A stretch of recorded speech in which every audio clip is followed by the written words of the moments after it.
જી ખાસ કરીને વાત કરીએ તો ગત સપ્તાહમાં જે રાજકોટ મહાનગરપાલિકાના વિવિધ આરોગ્ય કેન્દ્ર છે ત્યાં આઈએચઆઈપીના પોર્ટલ મુજબ જે આંકડા નોંધાય છે તે મુજબ જોવા જઈએ તો ગત સપ્તાહે ડેન્ગ્યુના 19 જેટલા કેસ છે નોંધાયેલા છે. આ ઉપરાંત મેલેરિયાનો 1 કેસ નોંધાયેલો છે, ટાઇફોઇડના 5 કેસ નોંધાયેલા છે. આ ઉપરાંત શરદી ઉધરસ અને તાવના કેસ જોવા જઈએ તો અરાઉન્ડ 1500 જેટલા કેસ છે અને ઝાડા ઉલટીના કેસ છે એ અરાઉન્ડ 245 જેટલા કેસ નોંધાયા છે.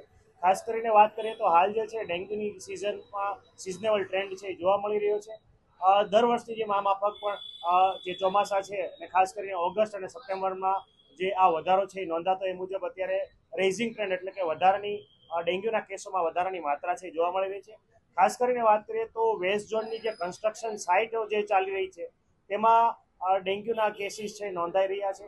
આ ઉપરાંત ખાસ કરીને વોર્ડ નંબર 10-11માં અમુક જગ્યાએ ક્લસ્ટર ફોર્મેશન જોવા મળ્યું છે. ત્યાં છેલ્લા 3 વીકથી અમારી ટીમ દ્વારા જે સતત જે છે એ પુરાનાશક કામગીરી કરીને ડેન્ગ્યુ અટકાયતી પગલાં છે એ ભરવામાં આવી રહ્યા છે.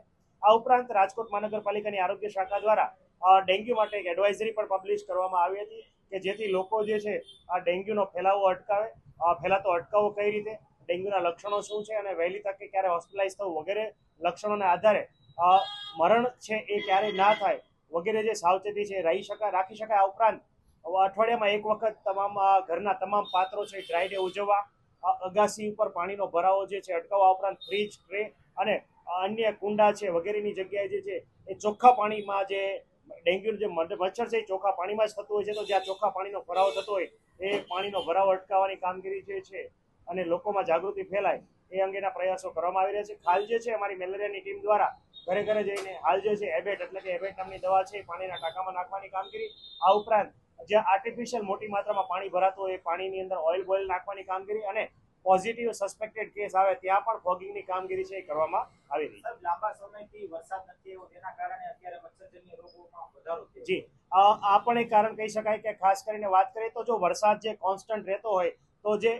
પાણીનું સ્ટેગ્નન્ટ એટલે કે જે પાણીનો ભરાવો થાય એ થઈ શકતો નથી અને પાણી વહેતું પાણી હોય એમાં પોરાના જે મચ્છરના જે પોરા છે અથવા એના ઈંડા જે છે એ લાંબો સમય રહી શકતા નથી અને પોરા પણ વહી જાય છે. પરંતુ છેલ્લા 10 થી 15 દિવસથી રાજકોટમાં જોવા જઈએ તો વરસાદ જે છે એ ખૂબ ઓછી માત્રામાં છે અથવા નહીવત પ્રમાણમાં છે. તો એ પણ એક કારણ કહી શકાય, કારણ કે ઈંડામાંથી પોરા અને પોરામાંથી એડલ્ટ મચ્છર બનતા ઓછામાં ઓછા 21 થી 30 દિવસ જે લાગતા હોય છે. આના કારણે પણ રેઝિંગ ટ્રેન્ડ છે હાલ જે છે એ જોવા મળી રહ્યું છે. જી ખાસ કરીને વાત કરીએ તો હાલ જે છે અત્યારે સિઝનલ ફ્લૂ એટલે કે શરદી ઉધરસ છે, વાયરલ શરદી ઉધરસના કેસીસ પણ મોટી માત્રામાં છે નોંધાઈ રહ્યા છે. આ વીકમાં ઘણા બધા કેસીસ છે શરદી ઉધરસ અને તાવના પણ નોંધાઈ રહ્યા છે અને ખાસ કરીને ડેન્ગ્યુની વાત કરીએ તો સિઝનલ ટ્રેન્ડ મુજબ હાલ જે છે એ વધારો છે એ નોંધાઈ રહ્યો છે.